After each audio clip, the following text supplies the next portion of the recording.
President Vучиć, let me ask you, many world leaders are not as adulatory with the press as those of us in the press are, and have fought back with very strong rhetoric and at times with tough new laws against fake or unfavorable news. Are governments justified in these criticism and in passing some new laws that are limiting the ability of the press to investigate? First of all, thank you very much for giving me a chance to speak here, although I didn't deserve it for many reasons. First of all, wanted to say that Serbia, although we improved our economy significantly, and I'm very proud of our economic reforms in the recent years. For the first time in our contemporary history, we have a surplus in our budget for the 3rd year in a row. Growth rate 4.5, 1 out of 5 European countries with the biggest growth. In 2018, we changed the trajectory of our public debt. When I became the Prime Minister, it was 79% GDP ratio. Now it's below 50%. Everything regarding economy we did in a good way. What we didn't do in a proper way, I wouldn't say it was a freedom of expression. Dare to say that we have still very much polarized press. We have many problems, but I'll speak for myself on and I'll take one example just for everybody to learn something from my case. Matthew was speaking at one, I don't know what kind of conference that was, either in Poland or somewhere else, I think in Poland. And he was saying he was doing his preparation and he got some information from Serbian journalists that situation in Serbia was critically bad and something bad might happen in the future. And then he attacked Serbia saying, well, we think that Serbia will be the very next country in which some journalists might be killed. Fortunately, it didn't happen. It happened in 4 or 5 EU countries in the meantime. Some shootings were happening even in Montenegro, but what happened?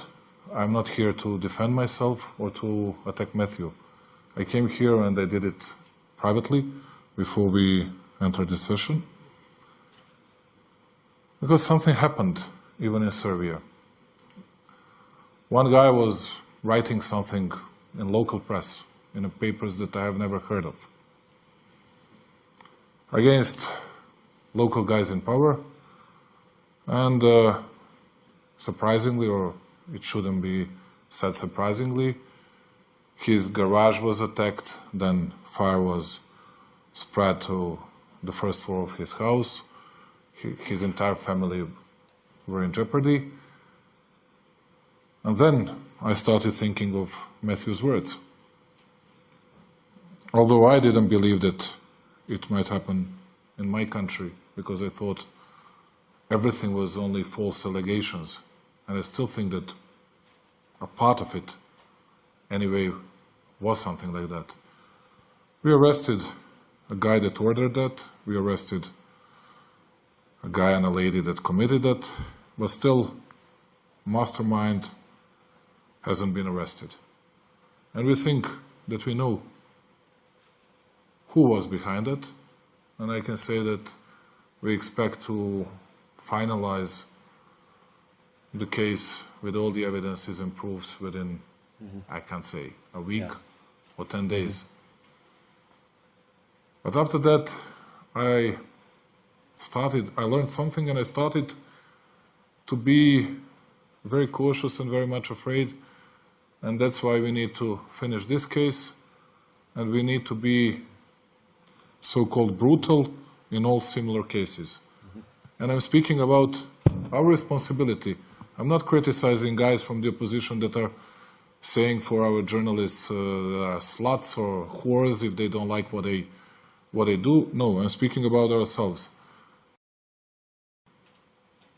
On the other hand, we haven't criminalized fake news or people that are violating, in a way, professional ways of delivering the truth. And I don't know how to do it, to tell you the truth. We saw a German example, but if we were going to do the same in Serbia, people would say, okay, now you're doing some limitations, you're banning something for us, you know, particularly in social networks, and these are things that are stopping us in that. Anyway, we got not the very best marks in last 2 years from Rapporteurs Sans Frontières, from Reporters Without Borders. And Freedom House also. Yes, and in a way that I'm very proud of our economic reforms and the way that we kept stability, tranquility and peace in the region. I'm not proud at all because of that, and I'm certain that we're going to change the trajectory. So you're committing to... I had yesterday discussion with people from Reporters Without Borders. I asked them to come to Serbia to give us a necessary support, to bring some experts, particularly regarding state aid for medias, because it seems to be a vital issue, and I'm sure that in a year or two I can come here and that we'll be able to be proud of freedom of press and freedom of expression in a way that I'm very proud of all economic reforms that we have recently taken. President Vučić, you have been at various times quite critical of various aspects of press coverage in your country. What do you think should happen for the press to become more trustworthy and for you to feel more comfortable with the press?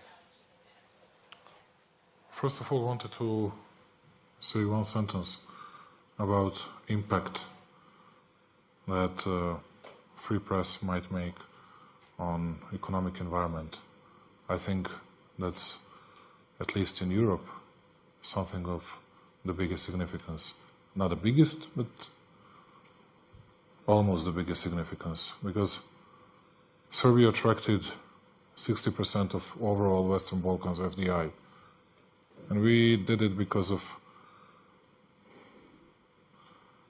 good laws on economy, good bankruptcy law, very flexible labor law, good subsidies and incentives. And I think that we were able to attract even 70 up to 75% of overall Western Balkans FDIs if we could boasted ourselves of having better results in Can I ask you these to areas. keep the... I agree with almost everything that Matthew said. There is something else I wanted to add.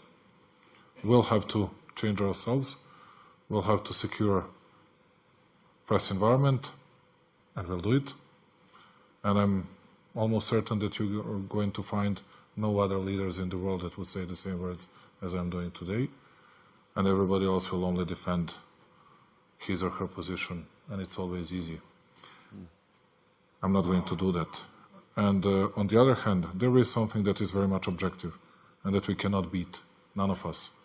I was present at that one important conference that took place in Abu Dhabi. It was done under Chatham House rule, and former French President Sarkozy was saying something. He was provoked by Matsuyoshi Son, that Japanese guy he was #1 at Forbes list in 2000, and he was saying that there is a lack of leaders in the world today. And then Sarkozy was saying something that was very interesting.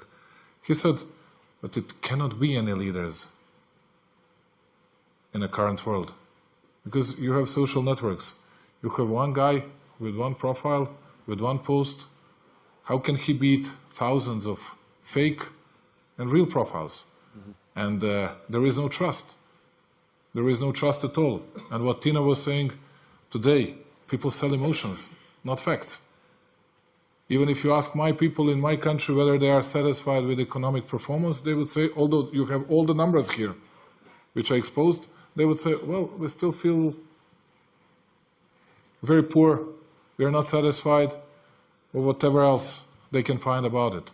It means that facts are not in fashion, emotions are something that you are selling, and negative emotions it's always easier to sell it than positive emotions. So basically your point is that if the press was focusing more on facts, then it would be more trustworthy. Yes, my point is that it's not going to be an easy job, either for Matthew, either for all the others that would base their business on facts.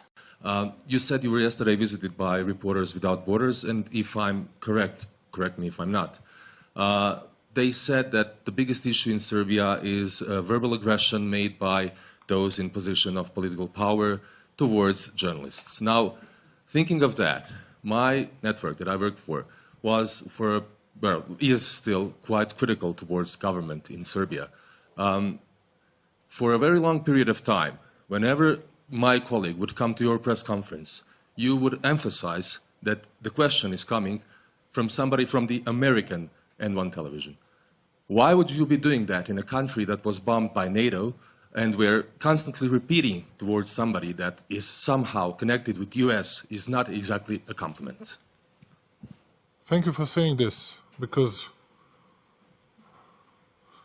it's not only the fact that I'm running away from this type of questions, and I saw that it raised huge interest not only in my country but in the entire region.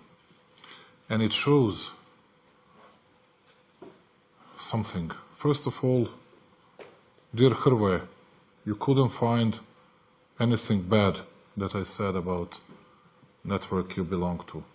And it's good that you heard that they're doing their job criticizing our government 24/7 with no problems at all. That's something that I'm proud of. On the other hand, yes, I was saying that till 6-7 months ago. Then one of your journalists asked me not to do that anymore. And after that, I haven't repeated it. And I said to them, why do you mind that? Was I saying something that was not true, or was it hurting you?